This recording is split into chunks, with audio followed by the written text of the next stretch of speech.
ایک ایسی بات میں آپ سے عرض کروں جو شاید بہت کم لوگ اس پر غور کرتے ہیں. میں ہوں اور آپ ہیں جی، دو لوگ ہیں نا. اب اگر سارا کھانا پینا میں کھاؤں اور آپ کو میں کچھ نہ دوں تو ہوگا کیا؟ میں تو طاقتور ہو جاؤں گا، آپ کیا ہوں گے؟ کمزور ہو جائیں گے. اور سارا کچھ میں اپنے لیے کروں اور آپ کو کچھ بھی نہ دوں تو دھیرے دھیرے مر جاؤں گا. تو جب انسان میں دو چیزیں ہیں، جسم ہے اور روح ہے، تو وہ اگر ساری خوراک اور سب کچھ اگر جسم کے لیے کرے گا تو روح کا کیا بنے گا؟ اور دیکھیں، جسم اس مٹی سے بنا تو اس کی خوراک بھی یہیں کی ہے، روح یہاں سے نہیں بنی، اس لیے اس کی خوراک بھی یہاں کی نہیں ہے. واہ واہ واہ واہ، جسم مٹی سے بنا، سبحان اللہ، خوراک زمین سے ملے گی، سبحان اللہ، اور روح وہاں سے آئی تو اس کی خوراک بھی وہیں سے. سبحان اللہ. ایک بندہ ہے، اس نے رپورٹس کروائیں، میڈیکل ساری رپورٹس کلیئر ہے.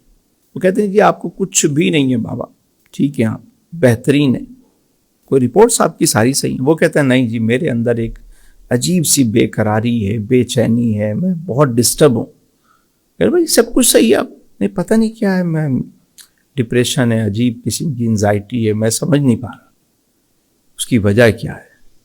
وجہ یہ ہے کہ باڈی تو صحیح ہے، اس کی روح بیمار ہے. واہ.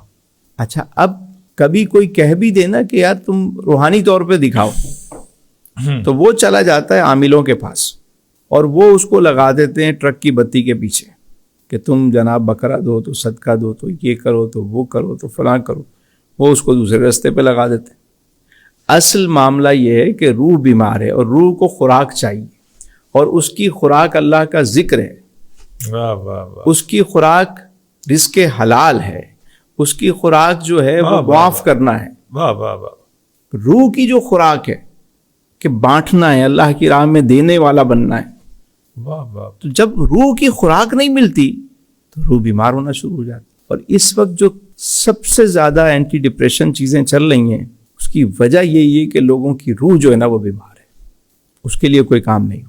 سر آپ کے اس اہم نقطے پر میں غور کر رہا ہوں تو میں محسوس کر رہا ہوں کہ ہماری جتنی بھی یہ سسٹم دنیا ہے جس میں ہم رہ رہے ہیں، ہمارا سماج ہے، ہمارا معاشرہ ہے، سارا کا سارا باڈی کے لیے کام کر رہا ہے.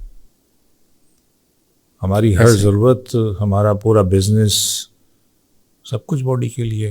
روح کے لیے تو ہماری سوسائٹی میں کچھ بھی نہیں ہے ہمارے پاس. یہ تو میں آج اس بات پر غور کر رہا ہوں.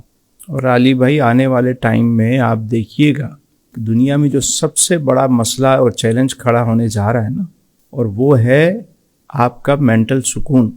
سکون دو طرح کے ہوتے ہیں، جی، اطمینان قلب، ذہنی سکون. قلبی سکون سے تو دنیا پہلے ہی واقف نہیں تھی،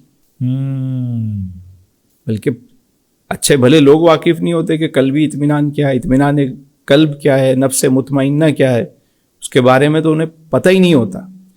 مینٹل جو سکون تھا وہ بھی اب ختم ہو گیا، اللہ. گیجٹس کی وجہ سے، یہ میٹاورس کی وجہ سے، یہ ویب 3 کی وجہ سے، یہ 5G کی وجہ سے، یہ جو اب چیٹ جی پی ٹی اور پتہ نہیں الا بلا کیا دنیا میں چیزیں آنا شروع ہو گئیں. تو اب ایک مصنوعی زندگی جو انسان جس میں ہر وقت منہمک ہے، تو اب اندر کا سکون تو پہلے ہی نہیں تھا، مینٹل سکون بھی ختم ہو گیا.